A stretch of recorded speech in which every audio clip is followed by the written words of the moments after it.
കർഷക വിരുദ്ധ നയങ്ങളിൽ പ്രതിഷേധിച്ച് മഹാരാഷ്ട്രയിൽ കിസാൻ സഭ നടത്തുന്ന സമരം ശക്തമാകുന്നു. നാസിക്കിൽ നിന്ന് മുംബൈയിലേക്ക് നടക്കുന്ന ലോങ് മാർച്ച് തിങ്കളാഴ്ച മഹാരാഷ്ട്ര നിയമസഭാ മന്ദിരത്തിന് മുന്നിൽ എത്തും. കേന്ദ്ര സംസ്ഥാന സർക്കാരുകളുടെ കർഷക വിരുദ്ധ നയത്തിൽ പ്രതിഷേധിച്ച് അഖിലേന്ത്യാ കർഷക സഭയുടെ നേതൃത്വത്തിലാണ് പ്രക്ഷോഭ റാലി നടക്കുന്നത്.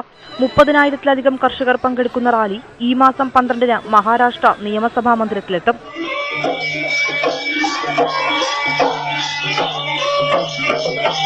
കർഷകർക്ക് 4,000 കോടിയുടെ ഇടക്കാലാശ്വാസം സർക്കാർ പ്രഖ്യാപിച്ചിരുന്നുവെങ്കിലും ഇത് നടപ്പാക്കിയിട്ടില്ല. കർഷകരുടെ വായ്പ പൂർണ്ണമായും എഴുതിത്തള്ളുക, ഉൽപ്പന്നങ്ങൾക്ക് മതിയായ വില നൽകുക, MS സ്വാമിനാഥൻ കമ്മീഷൻ റിപ്പോർട്ട് നടപ്പിലാക്കുക, അനുവാദമില്ലാതെ കർഷകരുടെ ഭൂമി പിടിച്ചെടുക്കുന്നതിൽ നിന്ന് സർക്കാർ പിന്മാറുക തുടങ്ങിയവയാണ് കർഷക സഭയുടെ ആവശ്യങ്ങൾ. മാർച്ച് 5-നാണ് നാസിക്കിൽ നിന്നും റാലി ആരംഭിച്ചത്. News desk, News 18. Kiran Babu ചേരുന്നു ഏറ്റവും പുതിയ വിവരങ്ങളുമായി. കിരൺ, ഈ കർഷക വിരുദ്ധ സമരം ഇത് വിവിധ സംസ്ഥാനങ്ങളിൽ BJPയുടെ ഒരുപക്ഷെ BJP നടന്ന തെരഞ്ഞെടുപ്പുകളിൽ പോലും ഈ കർഷകരുടെ പ്രക്ഷോഭങ്ങൾ ബാധിച്ചതാണ്. ഇത് എങ്ങനെ മുംബൈയിൽ എത്തുമ്പോൾ എത്രത്തോളം ശക്തമാണ് ഈ സമരം? ഇന്ത്യയിലെ വിവിധ സംസ്ഥാനങ്ങളിൽ കർഷകരുടെ നേതൃത്വത്തിലുള്ള വലിയ സമരങ്ങൾ നടന്നുകൊണ്ടിരിക്കുകയാണ്. ഇതിൻ്റെ രാജസ്ഥാനിലും UPയിലും അടക്കമുള്ള വലിയ കർഷക സമരങ്ങൾ നടക്കുന്നുണ്ട്. മുംബൈയിലും അത്തരത്തിലൊരു വലിയ കർഷക സമരമാണ് നടക്കുന്നത്. കിസാൻ സഭയുടെ CPMന്റെ കർഷക സംഘടനയായ കിസാൻ സഭയുടെ നേതൃത്വത്തിലാണ് ഈ സമരം നടക്കുന്നത്. നാസിക്കിൽ നിന്നും മുംബൈയിലേക്കാണ് ഈ മാർച്ച് നടക്കുന്നത്. ഏകദേശം 30,000-ഓളം കർഷകരാണ് ഈ മാർച്ചിൽ സ്ഥിരാംഗങ്ങളായി അണിനിരന്നിട്ടുള്ളത്. ഇവർ മാർച്ച് 12-ാം തീയതിയാണ് മുംബൈയിലെത്തുന്നത്. മുംബൈ അസംബ്ലി മന്ദിരത്തിൽ എത്തുന്നതിന് മുമ്പായിട്ട് ഇവർ ഉന്നയിക്കുന്ന പ്രധാന ആവശ്യങ്ങൾക്ക് തീരുമാനമെടുത്തില്ലെങ്കിൽ ഈ മാർച്ചിൽ പങ്കെടുത്ത മുഴുവൻ അംഗങ്ങളും അസംബ്ലി മന്ദിരത്തിന് മുന്നിൽ സമരത്തിലേക്ക് സത്യാഗ്രഹം ഇരിക്കും എന്നാണ് അറിയിച്ചിട്ടുള്ളത്. പ്രധാനമായും ഈ സമരത്തിൽ മുന്നോട്ട് വെക്കുന്ന കിസാൻ സഭയുടെ നേതൃത്വത്തിലാണ് ഈ സമരം നടക്കുന്നതെങ്കിൽ മുംബൈയിലെ വിവിധ കർഷക സംഘടനകൾ, വിവിധ സ്വതന്ത്ര കർഷക സംഘടനകളടക്കം ഈ സമരത്തിന് പിന്തുണ പ്രഖ്യാപിച്ചിട്ടുണ്ട്. പല ഭാഗങ്ങളിലും ഇത്തരം സംഘടനകൾ പിന്തുണ പ്രഖ്യാപിച്ചുകൊണ്ട് മാർച്ചിനൊപ്പം ചേരുന്നുണ്ട്. ഈ പ്രധാനമായി ഇവർ മുന്നോട്ട് വെക്കുന്ന ആവശ്യം കർഷകരുടെ വായ്പ എഴുതി തള്ളുക എന്നുള്ളതാണ്. മറ്റൊന്ന് കർഷകരുടെ ഭൂമി പിടിച്ചെടുക്കുമ്പോൾ വിവിധ വ്യാവസായിക ആവശ്യങ്ങൾക്ക് വേണ്ടി വ്യാപകമായി മുംബൈയിൽ ഭൂമി പിടിച്ചെടുക്കുന്നുണ്ട്, മഹാരാഷ്ട്രയിൽ ഭൂമി പിടിച്ചെടുക്കുന്നുണ്ട്. ഈ ഭൂമി പിടിച്ചെടുക്കുമ്പോൾ കർഷകരുടെ അനുവാദം വാങ്ങുക, ആ കർഷകർക്ക് മതിയായ നഷ്ടപരിഹാരം നൽകുക, അതോടൊപ്പം തന്നെ കൃത്യമായ താങ്ങുവില നിശ്ചയിക്കുക, MS സ്വാമിനാഥൻ കമ്മീഷൻ കർഷകർക്കായി നിർദ്ദേശങ്ങൾ നടപ്പാക്കുക, വനാവകാശ നിയമം നടപ്പാക്കുക, കാർഷിക പെൻഷൻ കാലഘട്ടത്തിനനുസരിച്ച് പരിഷ്കരിക്കുക തുടങ്ങിയ ആവശ്യങ്ങളാണ് പ്രധാനമായും മുന്നോട്ട് വെക്കുന്നത്. ഏകദേശം ഈ മാർച്ചിലെ പങ്കാളിത്തം കൊണ്ട് തന്നെ ഈ മാർച്ച് ഇന്ത്യ ഇന്ന് പൊതുവെ ശ്രദ്ധയാകർഷിക്കുകയാണ്. ഇന്ത്യയിലെ വിവിധ ഭാഗങ്ങളിലും ഈ മാർച്ചിനെ അനുകൂലിച്ചുകൊണ്ട് വിവിധ കർഷക സംഘടനകൾ മുന്നോട്ട് വന്നിട്ടുണ്ട്. കിരൺ ബാബു തുടരുക. ശ്രീ P. കൃഷ്ണപ്രസാദും ടെലിഫോൺ ലൈനിലുണ്ട്. ശ്രീ കൃഷ്ണപ്രസാദ്, നമ്മൾ നേരത്തെ BJP ഭരിക്കുന്ന സംസ്ഥാനങ്ങളിൽ ഇത്ര ശക്തമായ കർഷക വികാരം കണ്ടതാണ്. അവിടെ ഉണ്ടായ ഉപതെരഞ്ഞെടുപ്പുകളിലൊക്കെ BJPക്ക് പരാജയം, പ്രത്യേകിച്ച് രാജസ്ഥാനിലും മധ്യപ്രദേശിലുമൊക്കെ BJPയുടെ പരാജയത്തിന് മുഖ്യ കാരണം കർഷകരുടെ നിലപാടായിരുന്നു, അല്ലെങ്കിൽ കർഷക വിരുദ്ധ പ്രക്ഷോഭങ്ങളായിരുന്നു. ഇപ്പോൾ മഹാരാഷ്ട്രയിലും ഇത് ശക്തി പ്രാപിക്കുകയാണ്. എങ്ങനെയാണ് ഈ കർഷക സമരത്തെ താങ്കൾ നോക്കിക്കാണുന്നത്? ഇന്ത്യ രാജ്യത്തെ ഏറ്റവും വലിയ രാഷ്ട്രീയ പ്രശ്നം ഇന്ന് കാർഷിക പ്രശ്നമായിട്ട് മാറിയിട്ടുണ്ട്. കാർഷിക മേഖലയിൽ ഇന്ന് ഏതാണ്ട് 3.5 ലക്ഷത്തിലേറെ കൃഷിക്കാർ ആത്മഹത്യ ചെയ്തതിന് ഉത്തരവാദി നമ്മുടെ നാട്ടിൽ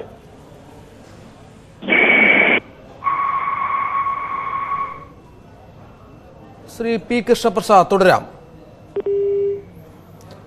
P. കൃഷ്ണപ്രസാദുമായുള്ള ടെലിഫോൺ ബന്ധത്തിൽ ചില സാങ്കേതിക തടസ്സങ്ങളുണ്ട്. കിരൺ ബാബു ഒരിക്കൽ കൂടി ചേരുന്നു. കിരൺ, ഇത്തരത്തിൽ ഒരു വലിയ പ്രക്ഷോഭം സംഘടിപ്പിക്കുമ്പോൾ CPM അല്ലെങ്കിൽ CPM അനുകൂല കർഷക സംഘടന സംഘടിപ്പിക്കുമ്പോൾ ഇതിന്റെ പങ്കാളിത്തം വലിയ തോതിൽ ഉയർന്നതായി കാണുന്നുണ്ട്. മഹാരാഷ്ട്രയെ സംബന്ധിച്ച് മഹാരാഷ്ട്രയ്ക്ക് വലിയ കർഷക സമരങ്ങളുടെയും തൊഴിലാളി സമരങ്ങളുടെയും ഒരു വലിയ ചരിത്രവും പാരമ്പര്യമുള്ള സംസ്ഥാനമാണ് മഹാരാഷ്ട്ര. CPM ഒരു പാർട്ടി എന്ന നിലയ്ക്ക് മഹാരാഷ്ട്രയിൽ വലിയ ശക്തി അല്ലെങ്കിലും CPMന്റെ കർഷക സംഘടനകളും തൊഴിലാളി സംഘടനയും മഹാരാഷ്ട്രയുടെ വിവിധ ഭാഗങ്ങൾ അതിശക്തമാണ്. പാർട്ടി എന്ന നിലയ്ക്കുള്ള ശക്തിക്ക് അതിനും എത്രയോ 10 മടങ്ങ് ശക്തി കർഷക സംഘടനയ്ക്കും അല്ലെങ്കിൽ തൊഴിലാളി സംഘടനയെ CITUവിനും അടക്കമുണ്ട് വിവിധ മേഖലകളിൽ.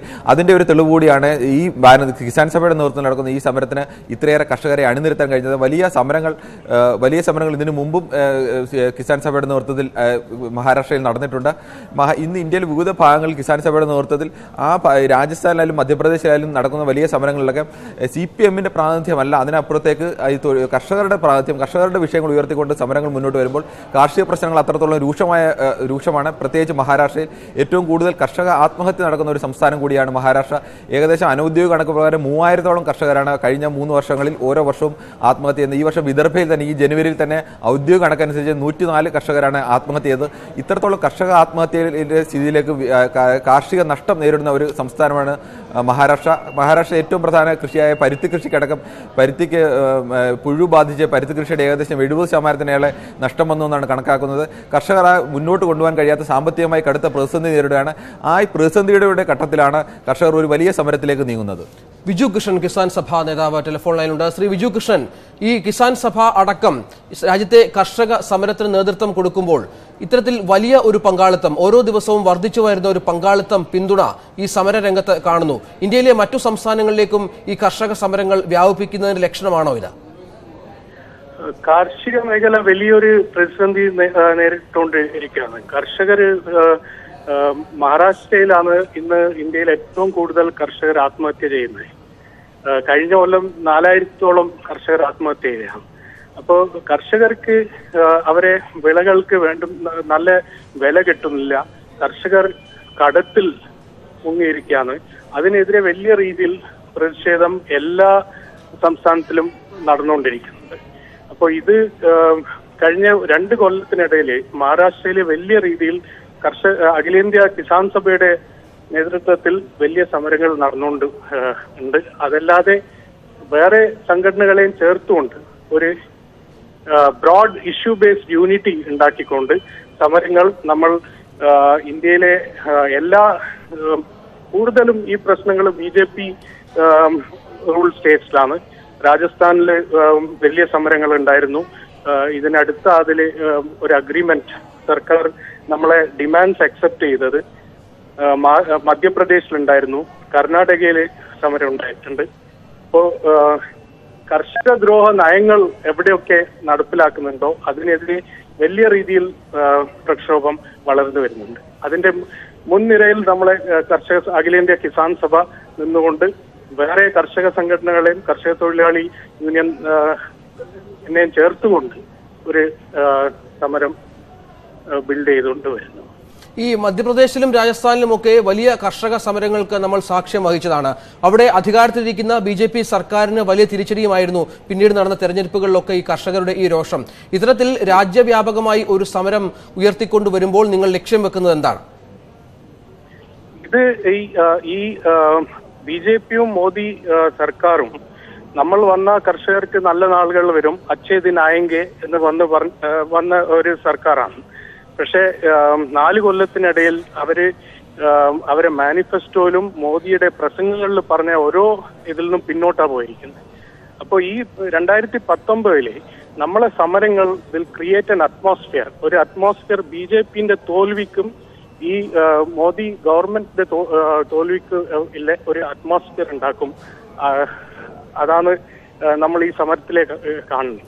ശ്രീമതി പ്രീതി ശേഖറും ചേരുന്നു, DYFI നേതാവ്. ശ്രീ പ്രീതി ശേഖർ, വർദ്ധിച്ചു വരുന്ന പിന്തുണ, വലിയ തോതിലുള്ള കർഷകരുടെ പങ്കാളിത്തം, ഇപ്പോൾ മഹാരാഷ്ട്രയിൽ പോലും ഇടതുപക്ഷത്തിന് അത്ര വലിയ സ്വാധീനമില്ലാത്ത മഹാരാഷ്ട്രയിൽ പോലും ഏതാണ്ട് 30,000-ഓളം കർഷകർ നിയമസഭയിലേക്ക് മാർച്ച് നടത്തുന്ന സാഹചര്യം, ഇതിനെ എങ്ങനെ നോക്കിക്കാണുന്നു?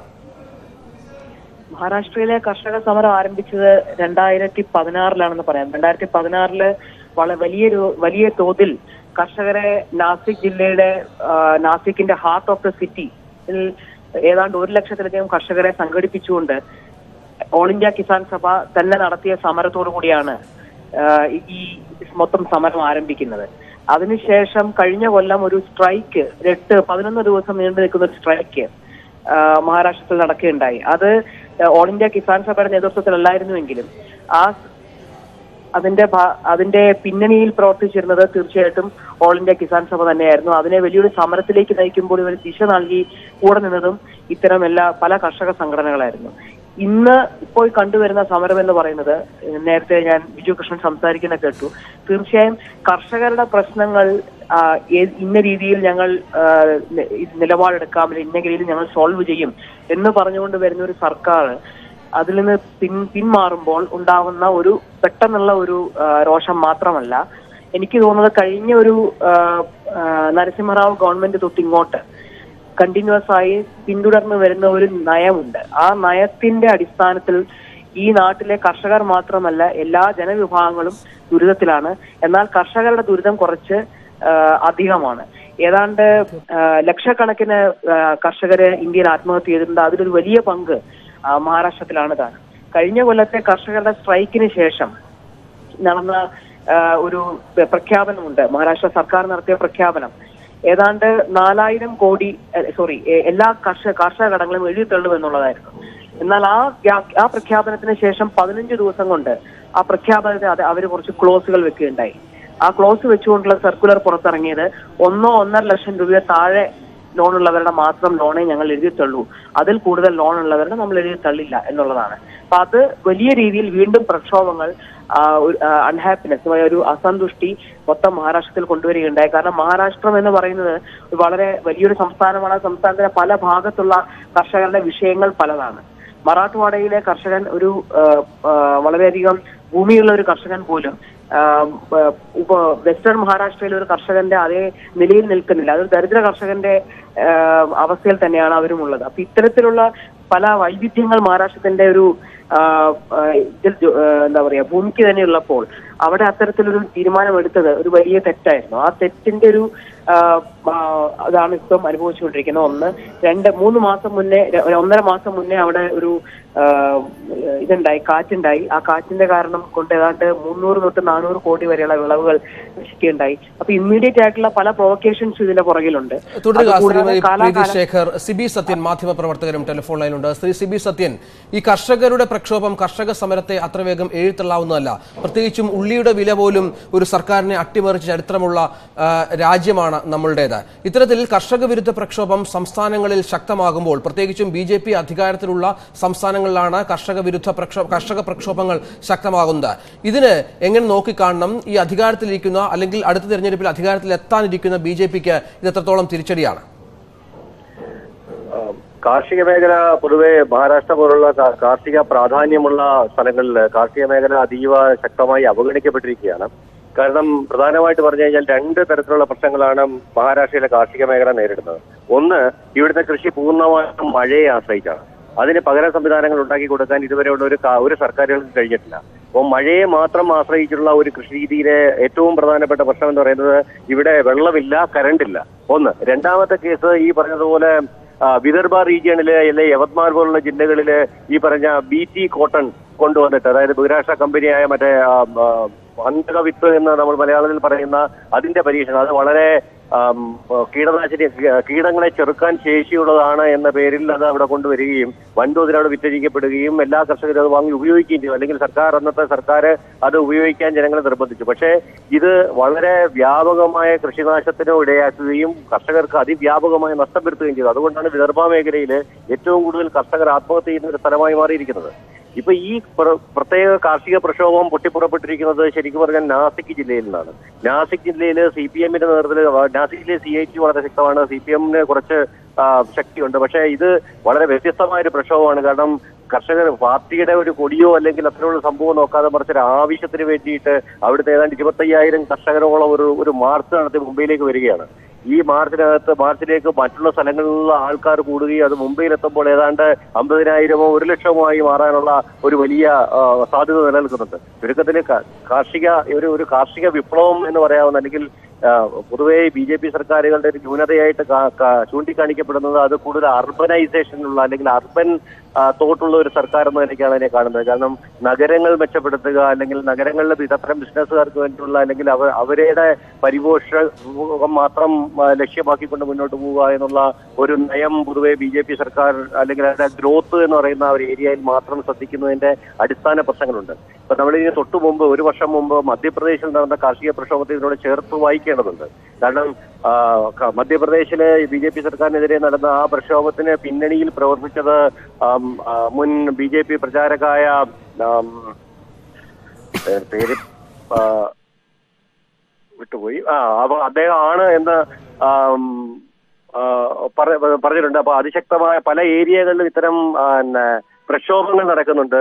ഈ പ്രക്ഷോഭങ്ങൾ അവഗണിക്കപ്പെടുന്ന കാർഷിക മേഖലയുടെ ഒരു വൻ തിരിച്ചറിവാണ്. ഇവിടെ നേരത്തെ ജസ്റ്റ് മുമ്പ് പറയുന്നതായിട്ട് കാർഷിക കടം എഴുതിത്തള്ളുന്നതിന്റെ ഒരു പ്രശ്നം. പക്ഷെ അതിനകത്ത് എനിക്ക് പറയാനുള്ള വേറൊരു പോയിന്റ്, വിദർഭ മേഖലയിൽ ആത്മഹത്യ ചെയ്ത കർഷകരിലെ 80% കടങ്ങൾ 40,000 രൂപയിൽ താഴെയായിരുന്നു എന്നുള്ളതാണ് അതിനുവേണ്ടി പ്രവർത്തിക്കുന്ന ഒരു NGO, കിഷോർ തിവാരിയുടെ നേതൃത്വത്തിലുള്ള ഒരു NGO കണ്ടെത്തിയത്.